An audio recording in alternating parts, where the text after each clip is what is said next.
Bonjour et bienvenue.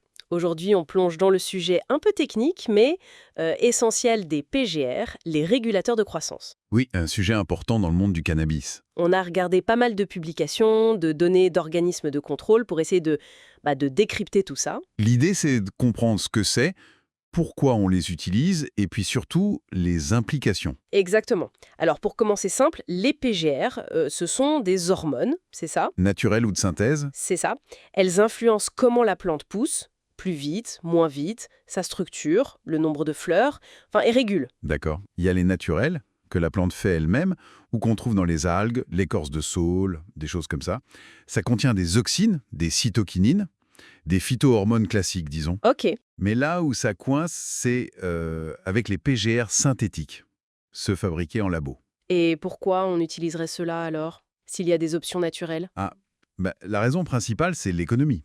C'est aussi simple que ça. Ah oui, La compétition est rude. Ces PGR synthétiques, paclobutrazol, d'aminosides, chlorméquat de chlorure, ils permettent d'avoir des plantes plus petites, plus trapues. C'est bien pour l'intérieur. d'accord.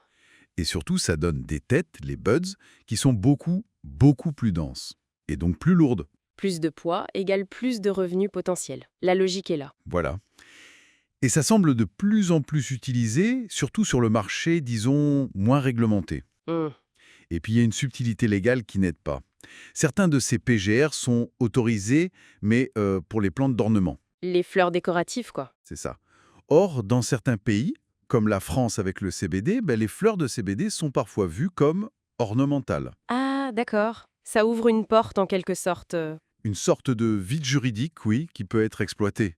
Bon, des têtes plus lourdes, d'accord. Mais visuellement, ça donne quoi? On peut les reconnaître, ces fleurs traitées au PGR synthétique? Oui, souvent la différence est assez nette. Une fleur naturelle, elle est, comment dire, plus aérée, plus légère. Elle est couverte de trichomes, ces petits cristaux brillants. Ça la rend un peu collante, résineuse. Ok, ça je vois. La fleur PGR synthétique, elle, ressemble plus à un petit caillou. Très très dense, dur au toucher. Carrément. Ouais. Et elle a moins de trichomes, du coup elle brille moins, elle a l'air plus mate. Souvent aussi plein de pistils, les petits poils qui sont devenus bruns ou roux, et la couleur générale est plus terne, un peu brunâtre après séchage. Alors que la naturelle garde des couleurs plus vertes, plus vives. C'est ça, moins caillou, plus plante, si on veut. Et au toucher, à l'odeur, ça change aussi. Oui. Au toucher, c'est parfois un peu spongieux, bizarrement, presque humide même si c'est sec. Hmm. Et l'odeur, c'est souvent là que ça pêche vraiment. Les terpènes, qui donnent les arômes, sont souvent réduits. Donc moins d'odeur. Moins d'odeur, ou une odeur faible, parfois un peu chimique, pas très agréable. Mhm. Et le goût, il suit, plus âpre, moins complexe, moins intéressant, quoi. D'accord. Bon, là ça devient quand même plus sérieux. Si ça change la plante à ce point, quels sont les risques qui sont mentionnés? C'est ça le nœud du problème, j'imagine. C'est vraiment la grosse préoccupation, oui. D'abord, comme on disait, ça change la chimie. Moins de terpènes, peut-être moins d'effets d'entourage, et certaines études suggèrent même une baisse du THC. Ah oui, quand même.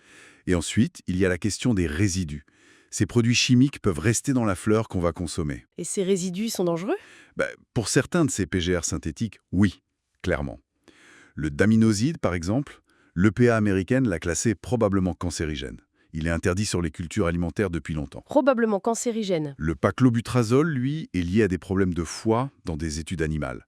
Et quand on le brûle, en le fumant, il pourrait créer des nitrosamines. Les mêmes que dans la cigarette. Oui, ce sont des composés cancérigènes connus. Et le chlorméquat de chlorure, lui, est irritant pour la peau, les yeux. C'est assez inquiétant, surtout si ça se retrouve dans des produits qu'on inhale via cette histoire de plantes ornementales. C'est toute l'ironie et le danger, oui. Des produits jugés impropres à la nourriture pourraient finir dans les poumons. Mais alors, est-ce que tous les PGR sont à jeter? Faut-il diaboliser le terme même? Non, non, il faut nuancer, c'est important.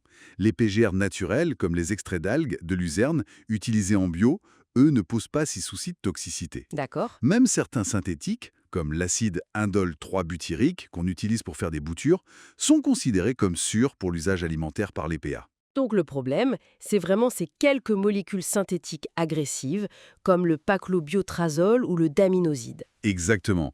Celles qui sont souvent interdites pour la conso humaine, mais qui peuvent passer par les mailles du filet, soit sur le marché noir, soit via cette faille réglementaire. Et on manque cruellement d'études sur l'effet de l'inhalation de leurs résidus à long terme. Donc prudence maximale. Et comment on les détecte, d'ailleurs? En labo, on peut les trouver avec des techniques comme la chromatographie, la spectrométrie de masse. Mais bon, c'est pas systématique, loin de là. Donc en gros, si on veut être tranquille, mieux vaut se tourner vers des sources transparentes Réglementé. ou cultiver soi-même en bio. C'est le conseil le plus sûr, oui, clairement. Se méfier de ces têtes rocheuses et sans odeur, surtout si on ne sait pas d'où elles viennent. C'est souvent le signe qu'on a privilégié le poids sur la qualité. Et peut-être la sécurité. Voilà qui donne un bon aperçu de la complexité de ces PGR. Des outils, certes, mais Avec un monde de différence entre le naturel et certains synthétiques.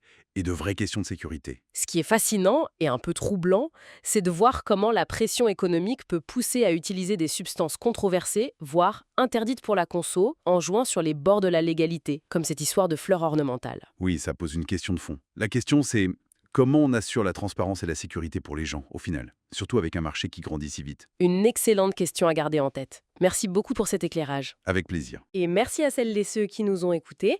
Si ce type d'analyse vous plaît, n'hésitez pas à vous abonner, à laisser un petit like ou un commentaire. Ça nous aide vraiment à continuer. Oui, merci à tous. À très bientôt!